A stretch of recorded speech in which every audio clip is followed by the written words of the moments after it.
पूरी डेफिनेशन में क्या क्या चीज़ें इंपॉर्टेंट हैं ये हम आपको एक बार समराइज़ करते हैं। तो आपको क्या करना है, ये कंटिन्यू जितने भी लेक्चर हों, चाहे 4 हों, चाहे 3 हों, चाहे 5 हों, ये आपको साल्ट अफेक्टेड सॉइल समझने के लिए पूरे लेक्चर देखने पड़ेंगे। Calcium sulphate, calcium chloride, calcium nitrate, magnesium sulphate, magnesium chloride, magnesium nitrate, मतलब कि सेम डेप्थ में हम लगातार जब कल्टीवेशन करते हैं तो हार्ड पैन डेवलप होने के चांसेस रहते हैं। तो पहला कारण ये हो गया कि सेम डेप्थ पे प्लॉइंग नहीं करनी चाहिए। Hello and welcome everyone, welcome to Agriculture Adda 24/7। तो स्वागत है सभी लोगों का सेशन में। तो भैया हमने एक क्लास स्टार्ट की थी, फ्री सॉइल साइंस क्लासेस, ठीक है, एक सीरीज स्टार्ट की थी फ्री सॉइल साइंस क्लासेस के नाम से, जिसके 6 लेक्चर हो चुके हैं, ठीक है। ये क्लास आपको वीडियो सेक्शन में मिलेगी। जैसे ही आप एग्रीकल्चर अड्डा 24/7 के यूट्यूब चैनल को ओपन करोगे, फिर उसमें कई सारे ऑप्शंस आते हैं, होम, वीडियो, लाइव, शॉर्ट्स। तो जब वीडियो वाले सेक्शन पे क्लिक करोगे तो नीचे स्क्रॉल करने पे आपको सॉइल साइंस के 6 लेक्चर दिखेंगे, जिसमें सॉइल फार्मेशन है, बेसिक ऑफ सॉइल साइंस है, उसमें 1-2 चैप्टर और हमने कराए हैं रॉक्स एंड मिनरल्स के, ठीक है। 2 लेक्चर करीब 2 या 3 होंगे, आप लोग एक बार चेक कर सकते हो। और सॉइल फार्मेशन के कंप्लीट टॉपिक जो है वो मैंने करा दिया है। तो अगर आपने वो वीडियोस नहीं देखे हैं तो वो वीडियोस देख लें जाके। ये सुबह आपको मिलेगा मंडे को 8 बजे, यानी आज मंडे है तो आपको ये मंडे को ये वीडियो मिलेगा, ठीक है, प्रॉपर तरीके से। तो ये जो साल्ट अफेक्टेड सॉइल वाला क्लास है, ये आपका करीब 3 से 4 लेक्चर में कंप्लीट होगा, ठीक है। हो सकता है 3 में कंप्लीट हो जाए, अगर थोड़ा बहुत पार्ट बचता है तो हम इसे चौथे लेक्चर में भी ले जाएंगे, ठीक है। अब इसमें क्या क्या करवाने वाले हैं, कैसे कैसे इससे क्वेश्चंस पूछे जाते हैं, वे हम थोड़ा सा हम आपसे बात कर लेते हैं, ठीक है। तो इसमें हम आपको बताएंगे साल्ट अफेक्टेड सॉइल क्या है, कैसे इस सॉइल का फॉर्मेशन होता है, एरिया क्या है, इंडिया में सबसे ज़्यादा साल्ट अफेक्टेड सॉइल किस स्टेट में पाई जाती है, साल्ट अफेक्टेड सॉइल कितने प्रकार की होती है, हर प्रकार के कैरेक्टरिस्टिक्स हम आपको बताएंगे। और लास्ट में हम आपको बताएंगे reclamation of salt affected soil, यानी कि साल्ट अफेक्टेड सॉइल को कैसे सुधारा जा सकता है, कैसे रिक्लेम किया जा सकता है, ये भी हम आपको इस लेक्चर में बताएंगे। यानी कि ये जो अपकमिंग लेक्चर्स होंगे उनमें हम आपको कराएंगे। तो ये सीरीज जो है वो अब कंटिन्यू रहेगी। कुछ दिन का जो है ड्रॉप लग गया था, उसके लिए मैं माफ़ी चाहता हूँ, ठीक है। तो चलिए स्टार्ट करते हैं बिना देर किए ही। चलिए, तो साल्ट अफेक्टेड सॉइल पार्ट 1, ठीक है। तो इसमें सबसे पहले हम लोग ये समझेंगे कि साल्ट अफेक्टेड सॉइल एक्चुअली क्या होती है, ठीक है। इसको ऐसे ही पढ़ेंगे हम लोग, बहुत ही कॉन्सेप्चुअल पढ़ेंगे साल्ट अफेक्टेड सॉइल, ठीक है, कॉन्सेप्चुअल तरीके से पढ़ेंगे। अफेक्टेड सॉइल, अब देखो नाम से पता चल रहा है साल्ट से अफेक्टेड सॉइल, मतलब कि ऐसी सॉइल जो साल्ट से क्या है, अफेक्टेड है, साल्ट से प्रभावित है, जिसमें लवण बहुत ज्यादा मात्रा में पाए जाते हैं, वो आपकी साल्ट अफेक्टेड सॉइल कहलाती है। तो इसके नाम से पता चल रहा है कि इसमें साल्ट की मात्रा जो है वो बहुत ज्यादा है, ठीक है। इसमें साल्ट जो है ज्यादा मात्रा में पाए जाते हैं। तो हम इसको समझते हैं कहां पर पाई जाती है, कैसे साल्ट जो है वो डेवलप हो जाते हैं। उससे पहले आपको यह समझना होगा कि सर साल्ट का मतलब क्या होता है। देखो मैं आपको शॉर्ट तरीके से बता दूं, साल्ट जनरली जो है रिएक्टेंट होता है एसिड और बेस का। किसका? Acid plus base. जब कोई एसिड बेस के साथ रिएक्ट करता है तो क्या बनता है? साल्ट बनता है, ठीक है। तो साल्ट जो है वो 3 प्रकार के होते हैं। कितने प्रकार के होते हैं सर? 3 प्रकार के होते हैं, जिसमें सबसे पहला है न्यूट्रल साल्ट, न्यूट्रल साल्ट, ठीक है। न्यूट्रल साल्ट कैसे बनता है? जब कोई स्ट्रॉन्ग एसिड स्ट्रॉन्ग बेस के साथ रिएक्ट करता है। किसके साथ? स्ट्रॉन्ग बेस के साथ रिएक्ट करता है तो क्या बन जाता है? आपका न्यूट्रल साल्ट बन जाता है, क्योंकि जो स्ट्रॉन्ग एसिड है उसकी टोटल एसिडिटी जो है वो बेस के द्वारा न्यूट्रलाइज हो जाती है। तो जो साल्ट बनता है वो कैसा बनता है? न्यूट्रल बनता है। और यही साल्ट जो है वो प्रॉपर्टी को, सॉइल की प्रॉपर्टी को, उसके केमिकल प्रॉपर्टी, फिजिकल प्रॉपर्टी को डिसाइड करेगा। मीन्स उस सॉइल में किसी सॉइल में किस तरह का साल्ट है वही उसकी प्रॉपर्टी को डिसाइड करेगा। फॉर एग्जाम्पल, जैसे हम अगर न्यूट्रल साल्ट की बात करते हैं तो न्यूट्रल साल्ट जो है वो आपका सैलाइन सॉइल में डोमिनेंट होता है, जो कि साल्ट अफेक्टेड सॉइल का एक पार्ट है। तो अगर हम उसकी प्रॉपर्टी की बात करें, तो जैसे पीएच की बात करें, केमिकल प्रॉपर्टी पीएच की बात करें, तो पीएच जो है 8.5 से कम होता है। कम इसलिए होता है क्योंकि साल्ट न्यूट्रल है। तो ये जो है वो एक लेवल के बाद जो है पीएच को इंक्रीज नहीं करता है। तो रिएक्शन भी इसका कैसा होगा? न्यूट्रल ही होगा, सिंपल सी बात है। तो न्यूट्रल साल्ट एक पहला। दूसरा हो गया आपका एसिडिक साल्ट। अब एसिडिक साल्ट कैसे बनता है? याद रखना, जब कोई स्ट्रॉन्ग एसिड वीक बेस के साथ रिएक्ट करता है। किसके साथ? वीक बेस के साथ। जब कोई स्ट्रॉन्ग एसिड वीक बेस के साथ, तो टोटल एसिडिटी जो है वो बेस के द्वारा न्यूट्रलाइज नहीं हो पाती है, तो साल्ट जो है वो कैसा बनता है, एसिडिक बनता है। तो जिस सॉइल में डोमिनेंट होगा उसका पीएच क्या होगा, कम होगा, सिंपल सी बात है। And third category is the basic salt. क्या है, बेसिक साल्ट। अब ये जो साल्ट प्रेजेंट होगा, अब ये कैसे बनेगा, तो जब कोई वीक एसिड, याद रखना, जब कोई वीक एसिड स्ट्रॉन्ग बेस के साथ रिएक्ट करता है, किसके साथ, स्ट्रॉन्ग बेस के साथ रिएक्ट करता है, तो साल्ट आपका बन जाता है बेसिक। तो ये याद रखेंगे। अब देखो वीक एसिड है, स्ट्रॉन्ग बेस है, तो इफेक्ट किसका ज्यादा रहेगा, इस बेस का रहेगा, तो बेसिक साल्ट। तो यही प्रॉपर्टी को डिसाइड करेंगे। तो ये जो आपने यहाँ पर सीखा कि साल्ट कितने प्रकार के होते हैं, कैसे कैसे हम समझेंगे, जिसमें हमने आपको न्यूट्रल साल्ट बताया, जिसमें हमने आपको एसिडिक साल्ट बताया, जिसमें हमने आपको बेसिक साल्ट बताया। ठीक है, तो ये जो है 3 प्रकार के साल्ट प्रेजेंट होते हैं, न्यूट्रल, एसिडिक और बेसिक साल्ट। ठीक है, चलिए, तो ये आपको छोटी सी इंफॉर्मेशन समझ में आई होगी। अब हम इसकी बात करते हैं कि ये सॉइल होती क्या है और इससे सवाल कैसे बनेंगे। तो पहले डेफिनेशन समझते हैं। तो यहां पर लिख सकते हो आप definition, soils of arid and semi arid reason, soils of arid and semi arid region contain sufficient amount of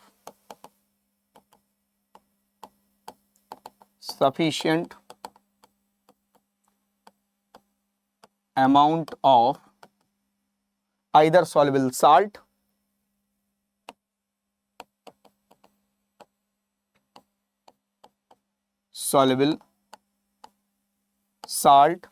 either soluble salt और exchangeable sodium और exchangeable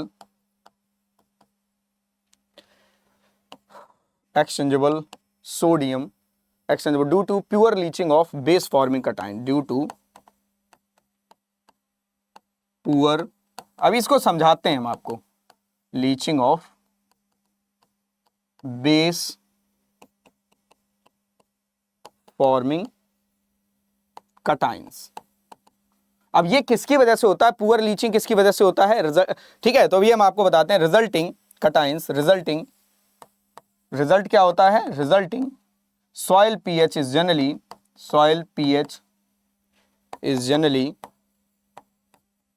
generally more than 7 is called salt affected soil.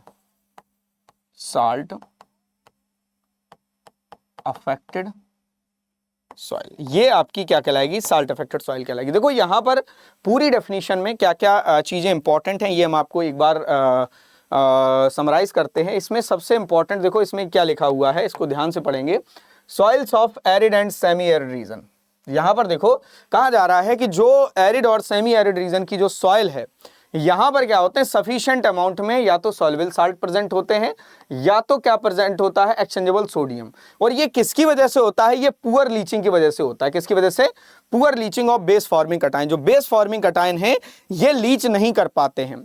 ये Leach इसलिए नहीं कर पाते हैं क्योंकि arid और सेमी एरिड रीजन में क्या होती है, रेनफॉल लो होती है, लो रेनफॉल होती है, रेनफॉल कम होती है, जिसकी वजह से ये साल्ट जो है या सॉल्युबल साल्ट है, ये जो एक्सचेंजेबल सोडियम है, ये सॉइल में ही बना रहता है, ये लीच नहीं कर पाता है और धीरे धीरे ये सॉइल में एक्यूमुलेट होते रहते हैं।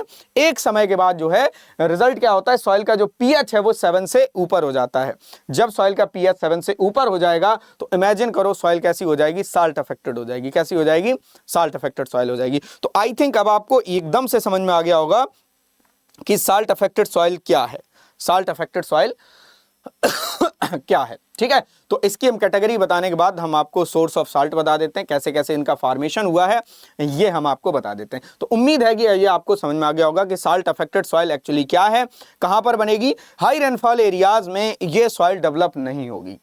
क्यों नहीं होगी, क्योंकि वहां पर जो आपके बेस फॉर्मिंग कटाइंस हैं, बेस फॉर्मिंग कटाइन है, वो क्या कर जाएंगे, लीच कर जाएंगे। ठीक है, वहां पर लीच कर जाएंगे तो प्रॉब्लम ही सॉल्व, ठीक है, प्रॉब्लम ही नहीं होगी। क्लियर, हाँ, समझ में आ रही बात, बोलो।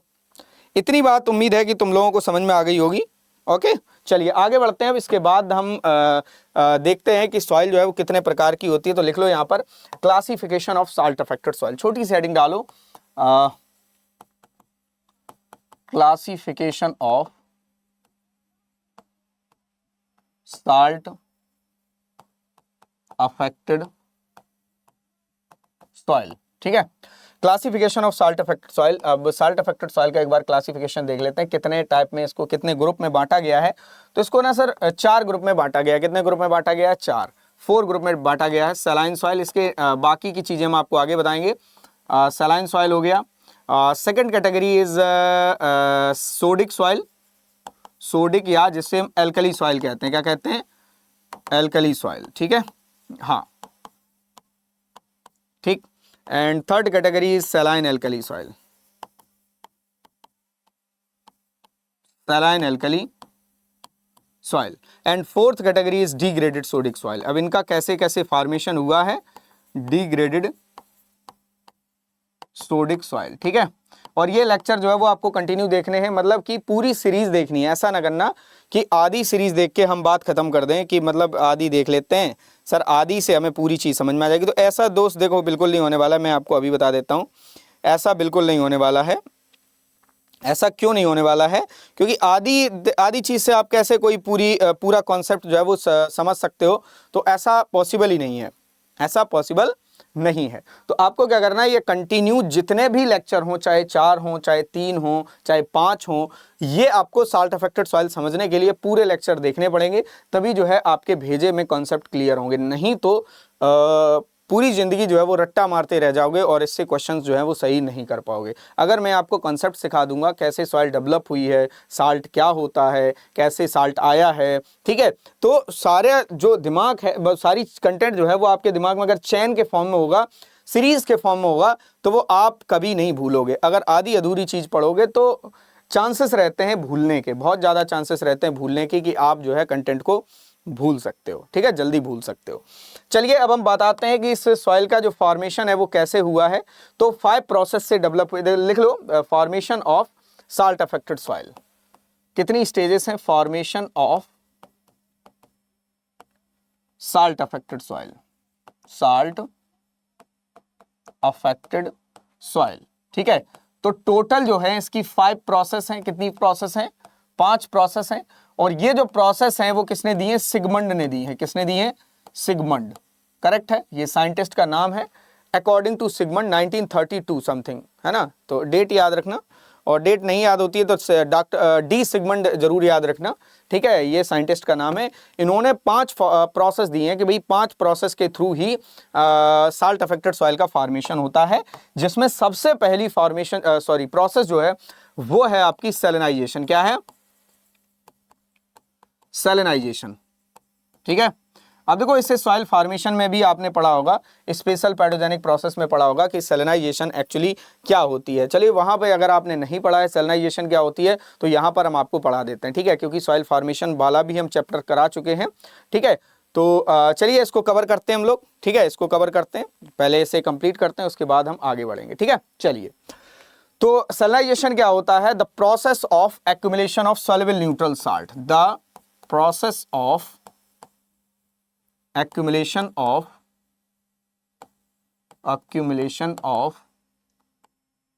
soluble neutral salt। soluble neutral salt, अब देखो यहां पर वर्ड यूज किया गया है न्यूट्रल। ठीक है, तो न्यूट्रल साल्ट कैसे बना है? जब स्ट्रॉन्ग एसिड स्ट्रॉन्ग बेस के साथ रिएक्ट करता है। Soluble neutral salt in soil, जब किसी सॉइल में सॉल्युबल न्यूट्रल साल्ट एक्यूमुलेट होता है, जो एक्यूमुलेशन की प्रोसेस है यही आपकी क्या कहलाती है? सैलिनाइजेशन कहलाती है। ये प्रोसेस क्या कहलाएगी? सैलिनाइजेशन कहलाएगी। अब यहां पर हम लोग समझते हैं कि जो न्यूट्रल साल्ट है वो कौन कौन से हैं। ठीक है, यहां पर देखो न्यूट्रल साल्ट कौन कौन से होते हैं। तो जितने भी सल्फेट होते हैं, क्लोराइड होते हैं और नाइट्रेट होते हैं, किसके किसके? कैल्शियम के, कैल्शियम, मैग्नीशियम, ठीक है, पोटेशियम एंड सोडियम, इसके इनसे जो साल्ट बनते हैं वो आपके सॉल्युबल न्यूट्रल साल्ट ही होते हैं। वो आपके कैसे होते हैं? सॉल्युबल न्यूट्रल साल्ट ही होते हैं। समझ में आ रही बात? Sulphate, chloride, nitrate of calcium, magnesium, potassium and sodium. ऐसे समझो, calcium sulphate, calcium chloride, calcium nitrate, magnesium sulphate, magnesium chloride, magnesium nitrate, potassium sulphate, potassium chloride, potassium nitrate, sodium sulphate, chloride और sodium nitrate जो है, इनसे जो salt बनेंगे वो soluble neutral salt है। तो इसी प्रोसेस को हम लोग क्या कहते हैं, सैलिनाइजेशन कहते हैं। अब इससे सॉइल कौन सी बनेगी, सॉइल कौन सी बनेगी, इससे जो सॉइल डेवलप होगी वो होगी सैलाइन सॉइल। वो कौन सी डेवलप होगी, सैलाइन सॉइल। याद रखना है इसको, ये बहुत ही इंपॉर्टेंट है, ठीक है, ये बहुत ही इंपॉर्टेंट है। और ये कैसे क्लाइमेट में ये प्रोसेस होगी, क्लाइमेट एरिड और सेमी एरिड होगा, arid and semi arid reason, ये हम आपको बता देंगे आगे, फिर भी हमने यहाँ पर बता दिया, ठीक है। ऐसे ही क्लाइमेट में सॉल्युबल न्यूट्रल साल्ट जो है वो धीरे धीरे एक्यूमुलेट होंगे, ठीक है। तो सिंपल सी बात है, जब वर्षा किसी रीजन में क्या होगी, कम होगी, और जो साल्ट हैं वो धीरे धीरे एक्यूमुलेट होते रहेंगे, ठीक है। ओके समझ में आ रही बात, चलिए। तो ये आपका सैलिनाइजेशन हो गया, और सैलिनाइजेशन क्या है ये हम आपको समझा चुके हैं, ठीक। अब यहाँ पर जो है आपने एक चीज़ और यहाँ पर देखी, यहाँ पर हमने आपको लिखाया है कि भाई सॉल्युबल न्यूट्रल साल्ट जो है वो एक्यूमुलेट होने लगते हैं। अब ये साल्ट आए कहाँ से हैं, ये सवाल हो सकता है आपके दिमाग में। अगर नहीं सवाल आपके दिमाग में इस तरह के बन रहे हैं, इसका मतलब ये है कहीं ना कहीं आपका दिमाग जो है वीक चीज़ों में मतलब वीक समझ सकते हो इसको, या इस टॉपिक को वीक समझ सकते हो आप। अगर आपके दिमाग में ऐसे सवाल नहीं डेवलप हो रहे हैं, क्रिएट ही नहीं होते हैं, इसका मतलब ये है कि जो सोर्स आप यूज़ कर रहे हैं इससे पहले पढ़ाई में या जो भी, या नहीं पढ़ा है, तो हो सकता है वो सोर्स सही ना हो, या भाई सिंपल सी बात है, एक टीचर पे या एक बुक पे भी डिपेंड करता है कि आपके दिमाग में उसने कैसी क्रिएशन रखी है या क्या चीज़ें क्रिएट की हैं, ठीक है। तो क्वेश्चन पूछना और क्वेश्चन बनना भी ज़रूरी है। तो यहाँ पर हम एक छोटी सी हेडिंग डलवाते हैं आपको, सोर्स ऑफ साल्ट। जैसे साल्ट यहाँ पर लिखाया है, अब ये आया कहाँ से है, source of salts, source of salt. अब ये साल्ट सर आया कहाँ से, इसका स्रोत क्या है, तो स्रोत हम आपको प्रॉपरली समझाएंगे, बस ध्यान से आपको सुनना है। आपका सिर्फ इतना काम है, आपका सिर्फ क्या है, इतना काम है। तो सबसे पहला पॉइंट यहाँ पर लिख सकते हो, arid and semi arid region, arid लिखो, arid and semi arid region, arid region, regions where, जहां पर लो रेनफॉल, रेनफॉल कॉमा, अब रेनफॉल कम है, most of the year temperature ज्यादा रहता है, तो यहां पर क्या होगा, हाई इवेपोरेशन। देखो हम इसको समझाते हैं, डोंट वरी। हाई इवेपोरेशन, यहां पर क्या होता है, इवेपोरेशन ज्यादा होता है। जब देखो most of the year soil कैसी रहेगी, ड्राई रहेगी, वर्षा कम होगी, तो वहां पर इवेपोरेशन ज्यादा होगा। And high temperature occur, and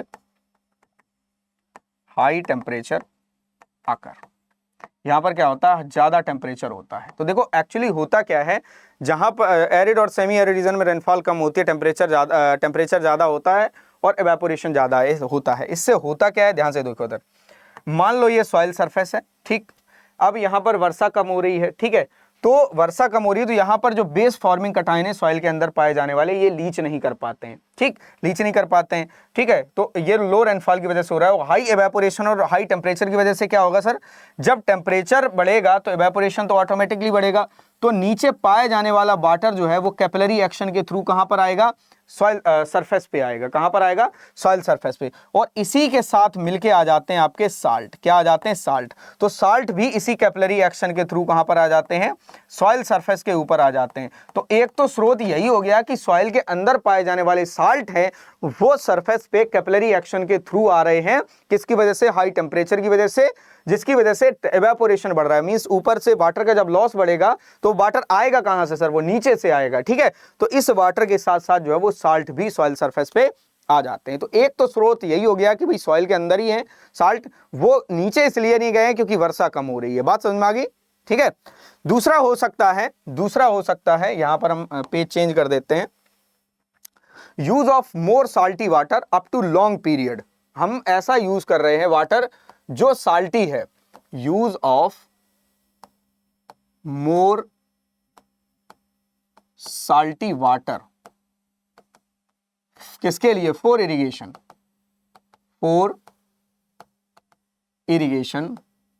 up to long period, ठीक है। अगर हम साल्टी वाटर यूज कर रहे हैं किसके लिए, इरिगेशन पर्पस के लिए, किसके लिए, इरिगेशन पर्पस के लिए, ठीक है। या आप ऐसे लिख सकते हो use of more salty water up to long period for irrigation purpose, ऐसे भी लिख सकते हो आप लोग। ये लाइन यहाँ पर थोड़ी चेंज कर लेंगे, use of more salty water up to long period, ऐसे लिख लो, अप टू लॉन्ग पीरियड, ऐसे लिख लो, ज्यादा बढ़िया है ना, period for irrigation purpose, irrigation purpose. अब देखो सीधी सीधी बात है सर, अगर आप ऐसा वाटर यूज कर रहे हो सिंचाई के लिए जिसमें बहुत ज्यादा साल्ट प्रेजेंट है, साल्टी वाटर है, तो वो साल्टी वाटर अब जब किसी सॉइल में लंबे समय तक यूज करते रहोगे तो उसमें पाए जाने वाले साल्ट जो है वो सॉइल में ही रह जाएंगे और धीरे धीरे नॉर्मल सॉइल जो है वो साल्ट अफेक्टेड सॉइल में कन्वर्ट हो जाएगी। अगला हम देख सकते हैं poor water drainage, poor water drainage मतलब कि जल निकास अच्छा ना होना, पुअर मतलब अच्छा जल निकास नहीं है, जहाँ पर खेत से हम पानी को निकाल नहीं सकते हैं या खेत में पानी भरा ही रहता है, वर्षा हुई या कहीं से भी पानी आया वो खेत से बाहर ही नहीं जा रहा है या बाहर ही नहीं कर पा रहे हैं हम, तो जिसकी वजह से उसमें पाए जाने वाले साल्ट सॉइल में ही रह जाते हैं और सॉइल कैसी हो जाती है, साल्ट अफेक्टेड सॉइल हो जाती है। और रीजन क्या हो सकते हैं, presence of hard pan, presence of hard pan, soil surface के नीचे हार्ड पेन बनना या सॉइल प्रोफाइल में बनना, इन सॉइल प्रोफाइल, किसी भी सॉइल प्रोफाइल में हार्ड पेन का डेवलप होना। इससे क्या होगा सर, मान लो ये सॉइल सरफेस है और सॉइल सरफेस के नीचे मान लो ये कठोर लेयर बन गई, क्या बन गई, कठोर लेयर बन गई, ठीक है। एक हार्ड पेन, हार्ड लेयर, जिसे हार्ड पेन कह देते हैं, यहाँ पर लिख देता हूं मैं हार्ड पेन, ठीक है। ये हो सकता है 40 सेंटीमीटर नीचे डेवलप हुई हो, 30 सेंटीमीटर नीचे डेवलप हुई हो। इससे होता क्या है समझने की कोशिश करना, पहले हम ये समझाते हैं ये बनती कैसे है। सॉइल में हार्ड पेन डेवलप होने का एक रीजन क्या, और भी रीजन हो सकते हैं, एक रीजन जिसमें ये है कि अगर हम लगातार एक ही डेप्थ में टिलेज कर रहे हैं लंबे समय तक, मतलब कि सेम डेप्थ में हम लगातार जब कल्टीवेशन करते हैं तो हार्ड पेन डेवलप होने के चांसेस रहते हैं। तो पहला कारण ये हो गया कि सेम डेप्थ पे प्लॉइंग नहीं करनी चाहिए, डेप्थ हम बदलते रहें तो ज़्यादा बेटर है। एक रीज़न ये भी हो सकता है जब हम हैवी मशीनरी का यूज़ करते हैं तो सॉइल धीरे धीरे कॉम्पैक्ट होती जाती है और लोअर लेयर में क्या है, हार्ड पेन डेवलप हो जाती है, हार्ड लेयर बन जाती है। ये भी एक रीज़न हो सकता है। ये क्ले पेन भी हो सकती है, क्ले इकट्ठा हो गया मान लो। अब इससे होगा क्या कि जब बारिश होगी या जब इरिगेशन हम यूज़ करेंगे, साल्टी वाटर यूज़ करेंगे, तो वो ये वाटर जो है वो इस लेयर के नीचे नहीं जाएगा। तो जब इस लेयर के नीचे नहीं जाएगा तो साल्ट क्या कहाँ रहेंगे, सॉइल सरफेस पे ही रहेंगे, मतलब सॉइल इस लेयर के ऊपर ही रहेंगे। तो धीरे धीरे इस हार्ड पेन की वजह से साल्ट जो है वो वहीं पर एक्यूमुलेट होते रहते हैं और सॉइल कैसी हो जाती है आपकी, साल्ट अफेक्टेड सॉइल हो जाती है। कैसी हो जाती है, साल्ट अफेक्टेड सॉइल। तो एक रीज़न ये भी हो सकता है। तो आई थिंक अब आपको समझ में आ गया होगा। और क्या हो सकता है, अगर सॉइल जो है, अब इसके पेरेंट मटेरियल, अगर मान लो पेरेंट मटेरियल ही बेसिक है तो उससे बहुत ज़्यादा ऐसे चांसेस रहते हैं कि उस पेरेंट मटेरियल से सॉइल जो है वो कैसी डेवलप होगी, साल्ट अफेक्टेड सॉइल ही डेवलप होगी। याद रखना, अगर पेरेंट मटेरियल ही बेसिक है, जैसे कहते हैं ना कि जैसा बाप वैसा बेटा, बाप अच्छा बेटा अच्छा, बाप बुरा बेटा बुरा, ऐसे ऐसे समाज में आपने देखा होगा कि इस तरह की जो थ्योरीज हैं वो हैं कि कहते नहीं कि जैसा बाप वैसा ही बेटा। मान लो बेटा बहुत अच्छा निकल गया तो बाप को कोई क्रेडिट नहीं, अगर मान लो बेटा ऐसे ही लफंगा निकल गया तो बाप कहते हैं कि बेटा लफंगा इसलिए है क्योंकि बाप लफंगा है इनका, तो ऐसे हो जाता है ना, वैसे ही है। तो पेरेंट मटेरियल अगर बेसिक है तो लिख लो development of soil through, development of soil through, अगर सॉइल कैसे बन रही है, कैसे पेरेंट मटेरियल से बन रही है, अगर सॉइल जो है डेवलप हो रही है बेसिक इग्नियस रॉक से या बेसिक रॉक से, तो अगर सॉइल डेवलप हुई है तो यहां पर पहला पॉइंट आप लोग लिख लेना, basic igneous rock, basic igneous rocks, जिसमें बेसाल्ट और गैब्रो हैं, बेसाल्ट और गैब्रो। ये जो है बेसाल्ट और गैब्रो, ये क्या है, बेसिक इग्नियस रॉक्स हैं। अगर मान लो इससे बनी है, इसमें 45 से 55% तक सिलिका होती है, याद रखेंगे। और दूसरा पॉइंट यहां पर लिख सकते हो आप लोग, डेवलप फ्रॉम सब बेसिक इग्नियस रॉक, सब basic igneous rocks,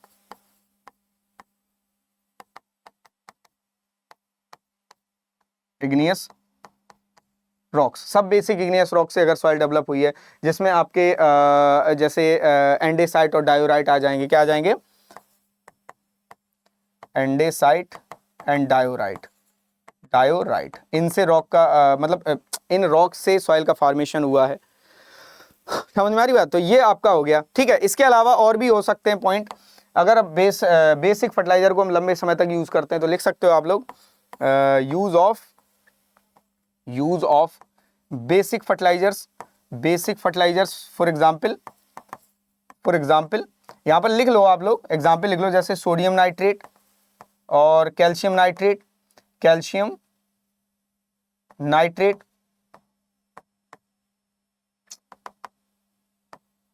calcium nitrate, ठीक है। तो इनसे सॉइल का formation, calcium cyanamide, even calcium cyanamide भी इसमें आ जाएगा, ये भी तो बेसिक होता है CaCN2। तो कैल्शियम साइनामाइड, अगर मान लो हम लंबे समय तक बेसिक फर्टिलाइजर को यूज करते हैं तो बेसिक फर्टिलाइजर का जो रेजिडुअल इफेक्ट है वो भी कैसा होता है? बेसिक होता है। तो अगर जो है हम बेसिक फर्टिलाइजर को लंबे समय तक यूज करते हैं तो सॉइल में साल्ट फर्टिलाइजर से भी तो आ सकते हैं। तो ये भी एक रीजन हो सकता है साल्ट अफेक्टेड सॉइल के फॉर्मेशन का, ये भी तो एक रीजन हो सकता है। तो उम्मीद है कि ये आपको समझ में आया होगा कि कैसे साल्ट जो है वो एक्यूमुलेट हो जाते हैं, कैसे धीरे धीरे साल्ट जो है सॉइल में बन जाते हैं। तो उम्मीद है कि ये आपको समझ में आया होगा। आया है समझ में? क्यों भैया? ठीक है, तो इसे नोट करते रहना आप लोग, जो जो हम यहाँ पर बताते हैं वो आप लोग याद करते जाएंगे, ठीक है। क्लियर? चलिए अब हम आगे बढ़ते हैं, जिसमें लिखाते हैं कैरेक्टरिस्टिक्स, ठीक है। तो एक छोटी सी हेडिंग डाल लो, characteristics of salt affected soil. Characteristics of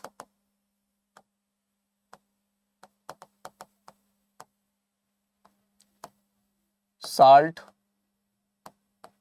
affected soil, ठीक है। Characteristics of salt affected soil. अब सॉइल्ट अफेक्टेड सॉइल के कैरेक्टरिस्टिक्स क्या होते हैं, जिसमें सैलाइन सॉइल के सबसे पहले हम आपको बताते हैं। ध्यान से सुनना है, ठीक है, ध्यान से सुनना है। सैलाइन सॉइल सबसे पहला जो नंबर है वो आपका सैलाइन सॉइल है, ठीक है। अब हम इसमें देखो क्या क्या बताएंगे। अच्छा, एक सेकंड, ठीक है। अभी तो हमारा वही पार्ट खत्म नहीं हुआ, कैरेक्टरिस्टिक्स कैसे बता दें, ठीक है। अभी तो हमें बताना है सेकंड प्रोसेस, ठीक है, सेकंड प्रोसेस। अभी ये छोड़ो, अभी ये छोड़ दो अभी, ठीक है। अभी हमें दूसरी प्रोसेस पढ़ रहे थे ना हम लोग, है ना, ये तो मैं तो भूल ही गया था, प्रोसेस पढ़ रहे थे ना, ठीक है। तो दूसरी प्रोसेस है एल्कलाइजेशन। एल्कलाइजेशन, कैसे सॉइल का फॉर्मेशन हुआ ये भी तो हमें अभी पढ़ना ही है ना, अभी पूरी नहीं हुई है, अभी दूसरी, वो पहली अभी कंप्लीट हुई है। सैलिनाइजेशन हमने आपको बताया, अब बताते हैं एल्कलाइजेशन, ठीक है। एल्कलाइजेशन में एक्चुअली क्या होता है, जो सोडियम है, एक्सचेंजेबल सोडियम है, ये एक्यूमुलेट हो जाता है। तो एक्यूमुलेशन ऑफ सोडियम आयन, यहां पर लिख लो, accumulation of sodium ion on soil colloidal complex, soil colloidal complex, soil colloidal complex by base exchange process, by base exchange process. तो एक्चुअली क्या होता है, बेस एक्सचेंज प्रोसेस के थ्रू सॉइल कोलाइड के ऊपर एक्सचेंजेबल सोडियम जो है वो एक्यूमुलेट हो जाता है, या आप ऐसे लिख सकते हो यहां पर, और एक्यूमुलेशन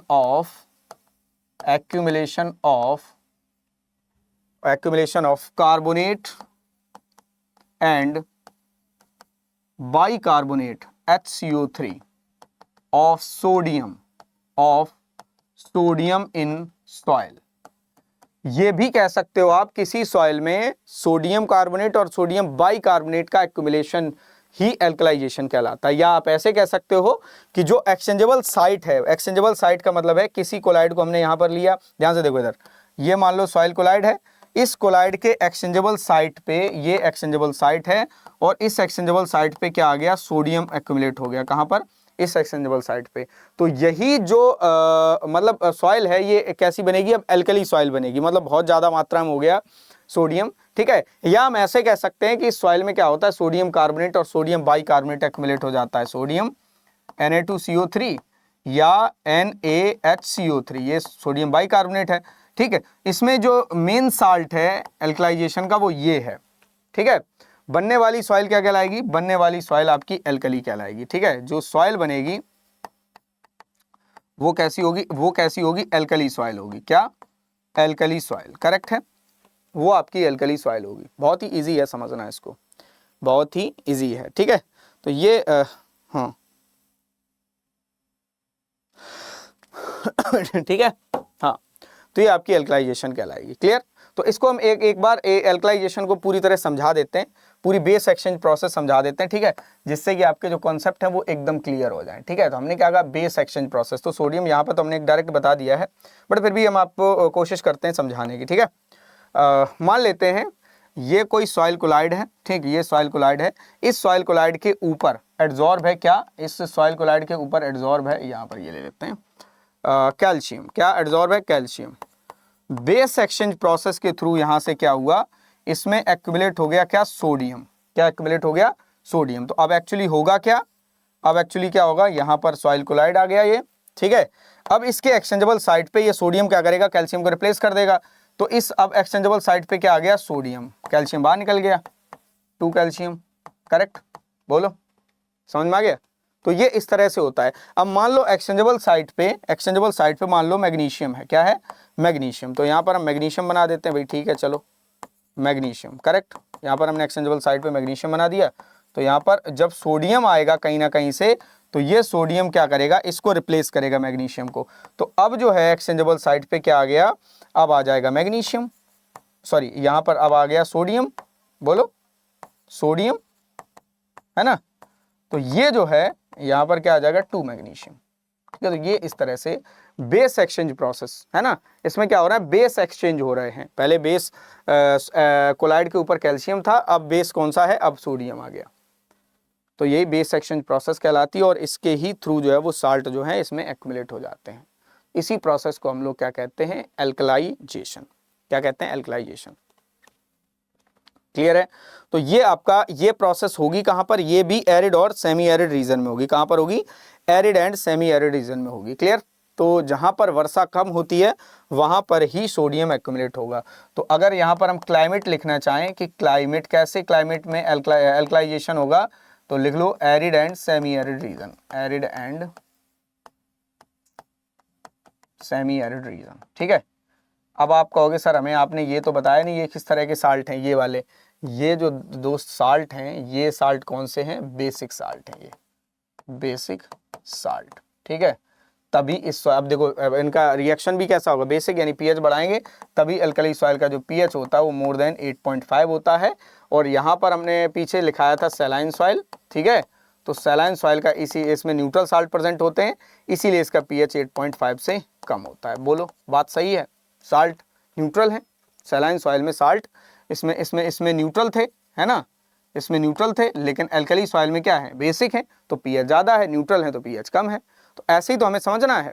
तो इसे ना रट्टा मारने की ज़रूरत नहीं है। अगर आप रट्टा मारोगे तो फिर सर बहुत दिक्कत होगी। आगे आने वाले एग्ज़ाम, कितने एग्ज़ाम के लिए आप रट्टा मारोगे, 1 के लिए, 2 के लिए, 3 के लिए, सबके लिए थोड़ी मारोगे। तो इसीलिए हर चैप्टर के कॉन्सेप्ट को, हर सॉइल साइंस के चैप्टर के कॉन्सेप्ट को एक बार समझ लो, फिर आपको दोबारा, मैं कहूँगा दोबारा रिवीजन भी नहीं करना। एक बार दिमाग में घुस गया ना, फिर वो निकलता नहीं है कभी। तो ये प्रोसेस आपकी एल्कलाइजेशन या एल्कलिनाइजेशन कहलाती है, ठीक है। तो उम्मीद है कि ये लेक्चर आपको पसंद आया होगा। तो आज का लेक्चर छोटा सा रखते हैं, पहला लेक्चर साल्ट जो हर लेक्चर जो है, हर टॉपिक के लेक्चर को, पहला लेक्चर को हम छोटा रखते हैं, जिससे कि आपका जो इंटरेस्ट है वो थोड़ा सा डेवलप हो, ज़्यादा नहीं, ज़्यादा कर देंगे तो आप जो है बौखला जाओगे, ठीक है।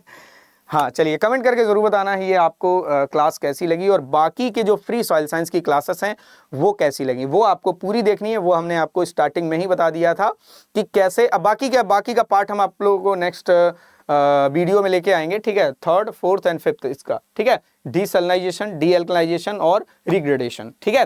तो ये जो है ये हम आपको नेक्स्ट लेक्चर में समझाएंगे, और साथ ही साथ में कैरेक्टरिस्टिक्स भी स्टार्ट करेंगे। आज जो है स्टार्ट करने वाले थे, फिर मुझे याद आया कि एल्कलाइजेशन तो अभी कराया नहीं है, बाकी तो कराया नहीं, ठीक है। चलिए, बाकी इस समय जो है एग्रीकल्चर अड्डा 24/7 यानी अड्डा 24/7 पे क्या है, हर कोर्स पे चल रही है सेल, तो आप एग्रीकल्चर महापैक में एनरोल कर सकते हो। उसके लिए आपको अड्डा 24/7 टाइप करना है गूगल पे और फर्स्ट वेबसाइट पे क्लिक करना है, या सीधे सीधे ऐप डाउनलोड कर लो आप लोग अड्डा 24/7 का। ऑल कोर्सेस में जाना है, गवर्नमेंट जॉब एग्जाम्स पे क्लिक करना है और यहाँ पर एग्रीकल्चर कैटेगरी सेलेक्ट करनी है। यहाँ दिया होगा एग्रीकल्चर महापैक, इस पे 3x वैलिडिटी है, यानी कि 2 साल 3 महीना, मतलब कि 27 महीने के लिए आपको ये एग्रीकल्चर महापैक मिलेगा विद 81% डिस्काउंट। इस एग्रीकल्चर महापैक में एनरोल करने के लिए एग्रीकल्चर महापैक पे क्लिक करना है, बाय नाउ करना है, डिस्काउंट कोड एंटर करना है Y826A, Y826A इंटर करोगे तो यहाँ पर देखो प्राइस जो है वो 6,479 रुपए दिख रहा होगा। 1% कॉइन यूज करोगे तो टोटल डिस्काउंट जो है वो 81% हो जाएगा। कितना हो जाएगा? 81% ऑफ। तो ये एग्रीकल्चर महापैक सिर्फ और सिर्फ आपको 6,080 रुपए में मिल जाएगा भैया। कितने के लिए? 27 महीने के लिए। तो इतना बड़ा ऑफर तुम्हें कहीं नहीं मिलेगा, तो फटाफट से जाओ इनरोल कर लो और कोड ये इस्तेमाल करना है आपको Y826A। ठीक है, थैंक यू। और मिलते हैं हम आपसे इस वीडियो के मतलब इस सीरीज के नेक्स्ट वीडियो में, यानी कि साल्ट अफेक्टेड सॉइल पार्ट 2 में। तो उसके लिए आपको क्या करना पड़ेगा? लाइक, कमेंट, शेयर और चैनल को सब्सक्राइब और बेल आइकन को जरूर क्लिक कर लें, जिससे कि हर वीडियो की नोटिफिकेशन आपको पहले मिल जाए। थैंक यू, मिलते हैं फिर नेक्स्ट वीडियो में। धन्यवाद।